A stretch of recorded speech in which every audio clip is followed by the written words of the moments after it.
अस्सलाम वालेकुम जनाब। केस बड़ा ही इम्पोर्टेंट है और ये केस है कराची से लाहौर जाकर पसंद की शादी करने का केस। इस हवाले से हमारे सारे ही दोस्त बहुत ज़्यादा एक्टिव होते हैं और उनकी बड़ी ख्वाहिश होती है कि इस हवाले से जल्द अज जल्द अपडेट किया जाए। लेकिन मेरी कोशिश होती है और आज मेरे साथ आज भी अरमान में ही नहीं है, लेकिन हम दोनों की कोशिश रही है हमेशा कि इस केस के हवाले से जब भी बात करें तो आपके पास ऑर्डर मौजूद होना चाहिए।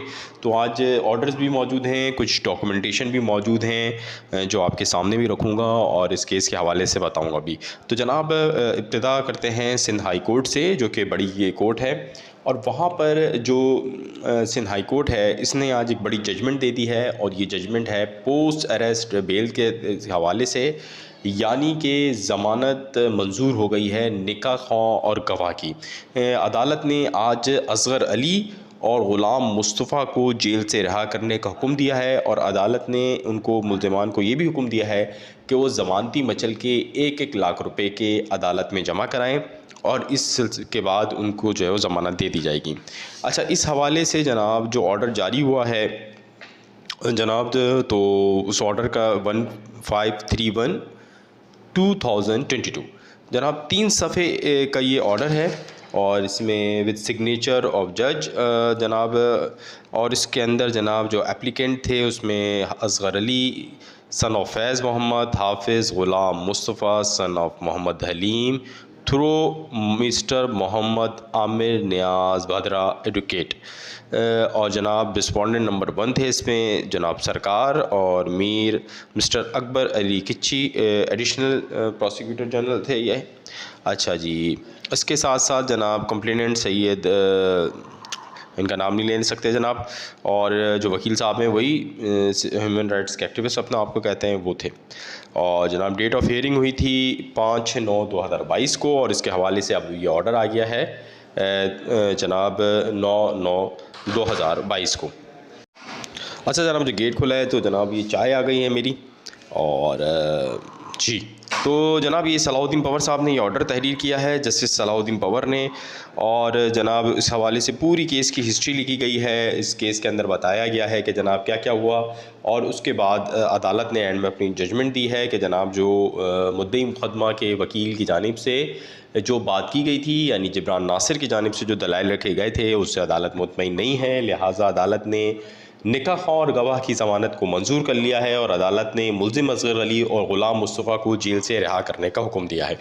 तो जनाब ये था सिंध हाई कोर्ट से एक बड़ी अपडेट। याद रहे कि जब मैंने गुज़िश्ता दिनों में जब ये इनके दलाइल पे बात की थी तो उसी वक्त मैंने ये कहा था कि अदालत का जो मूड है वो उससे पता चल गया है और उसमें मैंने आखिरी 3 पॉइंट उठाए थे जो कि अदालत ने डिस्कस किए थे कि आया हम कुछ, इसमें जो सबसे इम्पॉर्टेंट सवाल था वो मुद्दई मुकदमा के वकील से ये था कि आप बताएं कि हम इनको बेल क्यों ना दें जब इसके जुर्म की सज़ा 6 महीने है ज़्यादा से ज़्यादा, और जो FIA है वो ये कह चुकी है कि ये जो है इंसानी स्मगलिंग का केस नहीं है, तो और गैंग का मामला भी अभी तक सामने नहीं आया है, तो हम क्यों ना दें बेल। अच्छा, उसके बाद जनाब दूसरा जो मामला था वो था ट्रायल कोर्ट में। आज 3 जो है मुख्तलिफ मामला थे जिसमें आज फिर जो है वो मुद्दई मुकदमा की जानिब से ज़हीर और शब्बीर की ज़मानतों के मुताल्लिक़ केस में दलाइल दिए गए और उसके ऊपर जो जैसे कि हम इसको समराइज़ कर दें कि जनाब जो ज़हीर और शब्बीर हैं उनकी वकला की जानिब से कहा गया था कि जनाब ये एक पसंद की शादी का सिंपल सा केस है जिसको मुद्दई मुकदमा की जानिब से जो है वो अगवा की जानिब से पेश किया गया है। ऐसा कुछ नहीं है, बच्ची का बयान कराया जाए और इससे साबित हो जाएगा कि ये केस अगवा का नहीं है। इसके साथ साथ उन्होंने अपने दलाइल में जो है पूरी जो सिंध हाई कोर्ट की जजमेंट्स भी रखी थी, इसी तरह जो डिस्ट्रिक्ट कोर्ट लाहौर की जजमेंट्स भी रखी थी, वहाँ के बयानात रखे थे जो बच्ची ने दिए, इसी तरह सिंध हाई कोर्ट के बयानात रखे थे और साथ में उन्होंने सुप्रीम कोर्ट और दीगर अदालतों के इस अपनी जो मौक़िफ़ की हिमायत में जो है वो जजमेंट्स रखी थी जिसमें वो बता रहे थे कि ये पसंद की शादी का मामला है, ये किसी तौर पे भी अगवा का मामला नहीं है, लिहाजा जो ज़हीर और शब्बीर हैं उनको ज़मानत दी जाए। इसके अगेंस्ट में जो जिब्रान नासिर साहब थे या मुद्दई मुकदमा के जो वकील थे उन्होंने अपने आर्गूमेंट्स रखे थे जिसमें उनको ये कहना था कि जनाब बहला फुसला के ले जाया गया है, बच्ची माइनर है और अब इन दरख्वास्तों पर फैसला महफूज हो गया है।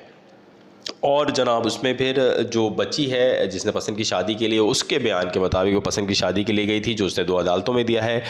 उस बच्ची से मुलाकात यानी उसके मुबैना शौहर ज़हीर से मुलाकात से मुताल्लिक भी दरख्वास्त पे फ़ैसला महफूज हुआ है और उसके साथ साथ जो बच्ची है उसका 164 का बयान जो कि अदालत के रूबरू होगा तो इस हवाले से भी अदालत ने फ़ैसला महफूज कर लिया है और ये तमाम फ़ैसले 14 सितंबर को सुनाए जाएंगे। यकीनी तौर पे ये एक बहुत बड़ा दिन होगा 14 सितंबर का, जिस दिन ये बड़े बड़े फ़ैसले आएंगे। अच्छा जनाब, आज की सबसे बड़ी जो ख़बर है वो मेरे नज़दीक वो ये है कि जो 161 का बयान है, जिसको अगर मैं आपको स्क्रीन पे ये चल भी रहा है कि बयान मोविया ज़ेरे दफ़ा 161 बसिलसिला तफ्तीश मुक़दमा 159/22 बजुर्म दफ़ा, फिर दफ़ात लिखी हैं सारी GR/W टिप 3 एक्ट 2018 1 इज़ 363 368 375 364A टेपे 345 Sindh child marriage restraint act 2013 थाना अल-फलाह कराची। तो जनाब इसमें ये कह रही हैं कि बयान जनाब बच्ची का नाम है, उनके वालिद का नाम है, उम्र 15 से 16 साल, सकना हाल सिंध चाइल्ड प्रोटेक्शन जहाँ पर वो बच्ची रह रही थी। इस हवाले से अब वो बच्ची अपना बयान कर रही है। तो वो क्या कह रही है? वो कहती है कि मैं कराची में पैदा हुई, 7वीं जमात तक तालीम हासिल की। उसके बाद 3 साल कबल मेरी वालदा ने मेरा स्कूल छुड़ा दिया। मैं अपने वालदैन के हमरा मकान नंबर फ़लाँ फ़लाँ survey number dash Golden Town Malir Karachi में रहाइश पज़ीर थी। देखिए इसका उनका मकान नंबर भी यहाँ पर लिखा हुआ है, लेकिन मैं नहीं दे रहा। इसकी वजह ये है कि किसी की भी जो आइडेंटिटी है वो नहीं पता चलना चाहिए, कहीं उनको किसी को भी किसी से भी नुकसान ना हो जाए। और अरसा 3 साल ख़बर में ज़हीर अहमद से PUBG गेम के ज़रिए दुआ सलाम हुई।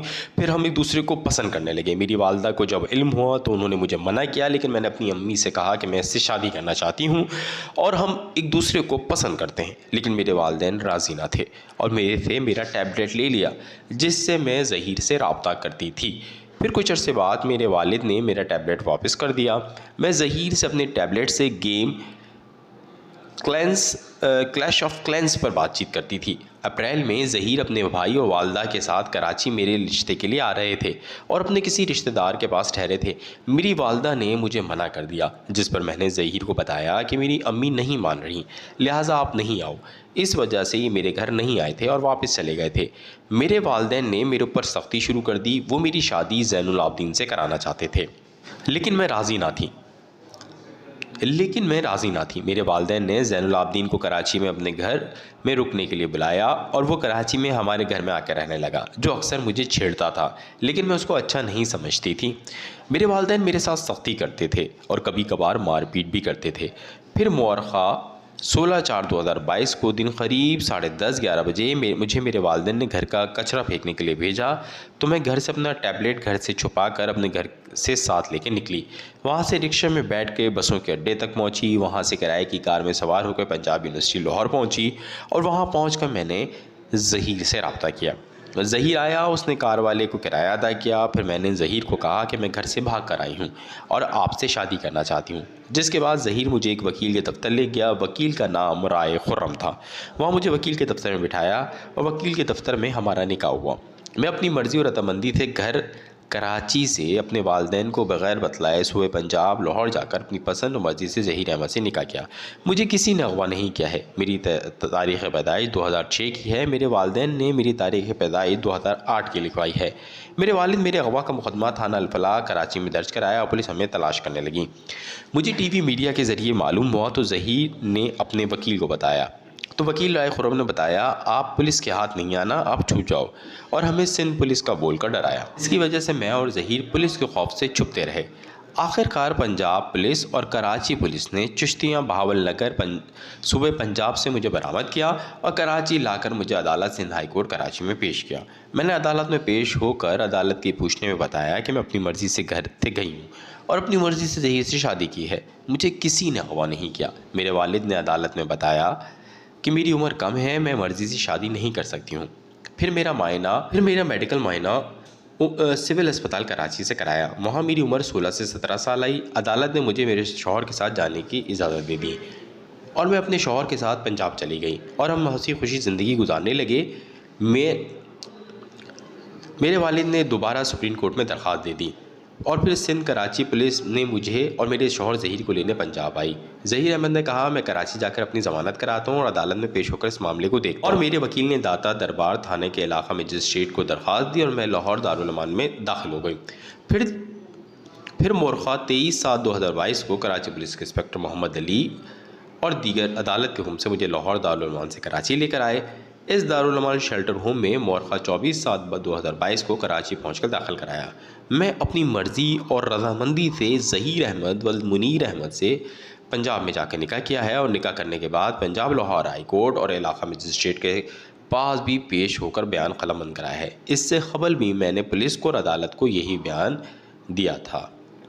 तो जनाब, इसके अख्ताम पे जो ये 161 की दस्तावेज़ात हैं, DSP सईद अहमद रिंद मुतय्यना थाना SIU-CIA कराची के दस्तखत भी मौजूद हैं। ये दस्तावेज़ात हमारे सोर्स ने हमें दी हैं, जो कि आपके स्क्रीन पर भी आ रही हैं। तो जनाब, इस केस का ये सबसे इम्पॉर्टेंट मामला है कि अगर DSP सईद रिंद केस ने जो 161 का बयान लिया है, अगर उसके मुताबिक बच्ची अब भी अपने शौहर के साथ जाने को तैयार है, तो फिर मैं एक वही बात करूँगा जो मेरे अक्सर सीनियर अरमान साबिर कहते हैं कि जनाब, जब दुल्हा दुल्हन राज़ी तो क्या करे क़ाज़ी, मामलात नहीं हो सकते। ऐसे में वालिदैन को अक़लमंदी का सबूत देना चाहिए, बच्ची की ख्वाहिश का एहतराम करना चाहिए और बच्ची के साथ अच्छे ताल्लुक़ात क़ायम रखने चाहिए, ताकि मुस्तक़बिल में बच्ची को कोई परेशानी लाहक़ हो तो वो वापस आए और अपने वालिदैन से मदद तलब करे और वालिदैन के साथ दोबारा रह ले, या उसके पास एक पनाहगाह अपनी वालिदैन के घर की सूरत में मौजूद हो। ये बात मैं नहीं कह रहा, ये सोशोलॉजिस्ट कहते हैं, ये वो लोग कहते हैं जो कि इस हवाले से यानी माशरे के हवाले से जो है इल्म रखते हैं और जो कि कोर्ट और ख़ुसूसी तौर पर जो फैमिली कोर्ट्स हैं इसमें पेश होते रहते हैं। उन सब भी मैंने इस केस के हवाले से जब भी राय तलब की तो उनका यही कहना था कि वालिदैन को चाहिए कि अभी एहतराम करें बच्ची की ख्वाहिश का, और बाद अज़ां जब बच्ची को कभी ज़रूरत पड़े तो उसके साथ खड़े हों, और बच्ची को ये बात पता हो कि अगर मेरे साथ आगे जुल्म हुआ तो मेरे साथ कोई ना कोई खड़ा होगा। तो जनाब, आज कराची से लाहौर जाके पसंद की शादी करने वाले केस की बड़ी अपडेट्स के साथ आज का सिलसिला यहाँ ख़त्म करते हैं ये अपडेट का। और अगर आपने हमारे चैनल को लाइक, सब्सक्राइब और इस वीडियो को शेयर नहीं किया है तो जल्दी से कर लें। बहुत शुक्रिया।